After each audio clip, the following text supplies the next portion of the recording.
Pez Dispenser was a fun little episode.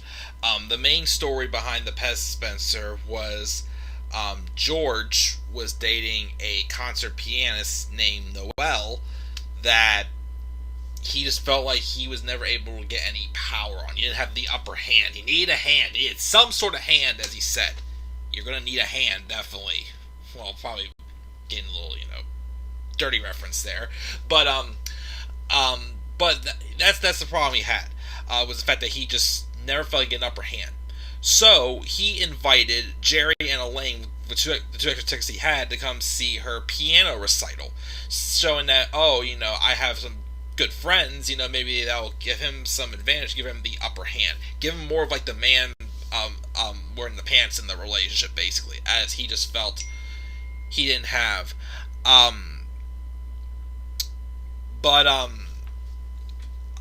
But what's it called? But also, before we even get to the recital, Kramer, I guess, just met up with this group called the Polar Bears, who they go swimming in the cold, I guess, or whatnot.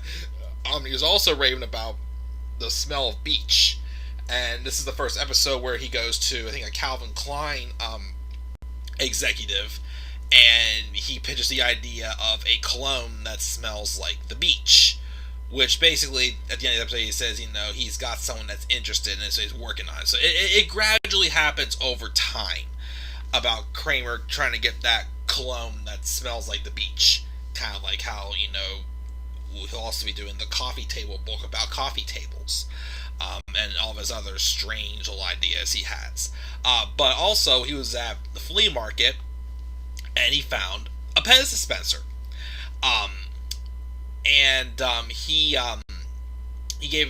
got a couple of them, and he gave one to Jerry, which had Tweety Bird's head on it, which Jerry mentioned several times.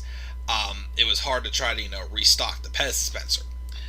So they go to the concert, and during the recital, Jerry jokingly puts the Pez dispenser on Elaine's leg, and Elaine just started laughing as Noelle was doing her concert, which was distracting her.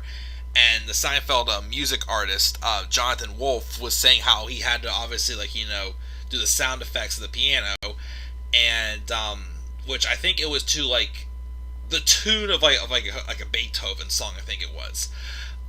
But obviously the sound effects, he had to make it sound like Noelle was screwing up and such, which I feel like this is just coming from someone who's not really a pianist. They didn't really have anything that stood out as a big mistake. Probably something picky that only a music artist or something like that would know about. But since Elaine was laughing so hard, and again Noelle didn't know it was her until the very end of the episode, she went outside. While she was outside, she ran into an old friend of theirs, and his name was John. It was just John. I can't remember his last name. It was John Mullen or something like that. They were catching up, and then she asks about some other friend of theirs named Richie, who apparently was not doing well and was on drugs. So Elaine suggests, what about an intervention? And John says it could be possible, but he wanted Jerry at the intervention because he thought that Richie would listen to Jerry. So after the concert, of course, first they went backstage to see Noelle, but before George, Elaine, and Jerry were arguing about, them laughing and how, Jerry had something to talk to Elaine about, but then George, basically saying, okay, now you gotta talk about it now, because he was all cranky and whatnot. Obviously, went in there and, Noelle was, upset about who was the one who laughed, but, George telling Elaine don't tell her, because he was afraid that, he was more concerned about the fact that if she knew there was Elaine, then George would not, get the upper hand. Where I feel it would have been just much easier, because, of course, at the end of the episode shows that George, once again, overreacted big time. It would have been much more easier to just, do the right thing and have just Elaine admit it was her, because of Jerry, it didn't mean to laugh at her, this and that. But the biggest problem, again, was the fact that George lied to her. But she was in the mood also to go out. And George called her. I guess they had a very bad phone call.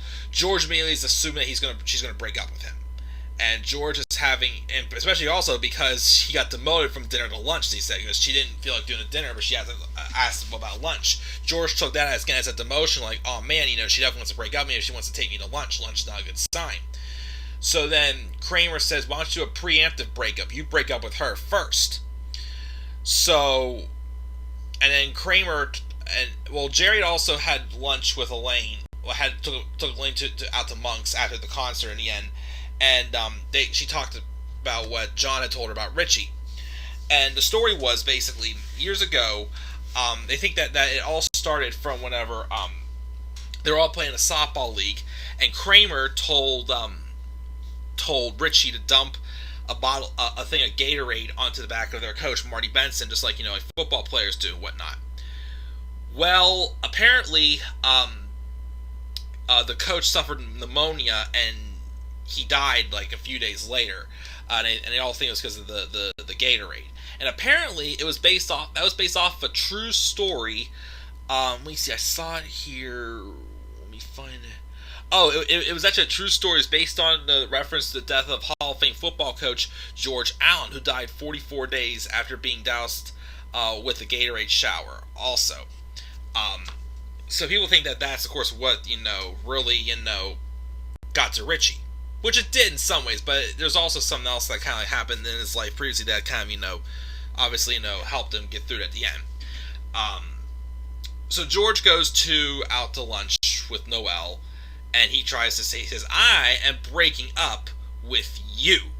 But she was just like, what I do wrong? And basically she sucks George into, her trying to improve what George wants her to improve, but George was trying to get the upper hand because he was tired of feeling like she had more power than him. So obviously it did not work. Well, it did, because at first he felt like he was getting the power because he was having Noelle do what he wanted her to do. So they went back, and at the same time, Kramer brought his polar bear friends over during the intervention, and Richie wasn't there yet. John, I guess, was trying to ask out Elaine, but Elaine didn't want that, and then, all this other jazz and such. But then, Noelle showed up with George, and while Noelle's sitting there on the couch next to one of the polar bears who's telling Elaine a funny story, Elaine starts laughing. Now, Noelle said she would never forget that laugh, so she recognized the laugh and realized it was Elaine. She got mad at George because George lied to her, and then she stormed out, but she goes, I am breaking up with you. And George's like, I don't even get a hand? She says, no, you had the hand. And Noelle goes, you're going to need one, basically. And I'm just like, oh, shoot, what a zinger on him. Then Richie shows up. So then at the end of the episode, it was just Jerry and George in the apartment talking. And, obviously nothing was getting through to Richie at first. Until he spots the Pez Dispenser, the Tweety Bird Pez Dispenser. And I guess years ago when he was a kid, his dad got killed in a car accident because he had a hard time filling the Pez dispenser. And when he saw that Pez dispenser, though, it just, brought him back to that, and but then he obviously, was able to come to some peace with that. He checks to a rehab place, and he's doing well, and he was hooked on Pez. And that's basically how the episode ended. Of course, also, George mentioned several times how Noelle liked doing crossword puzzles with him, so he was doing a crossword puzzle at the end of the episode also. And he asked Jerry a question, like, what's a 3-letter word for candy? Which was obviously Pez, but Jerry goes, I don't do those things. And that was basically the episode.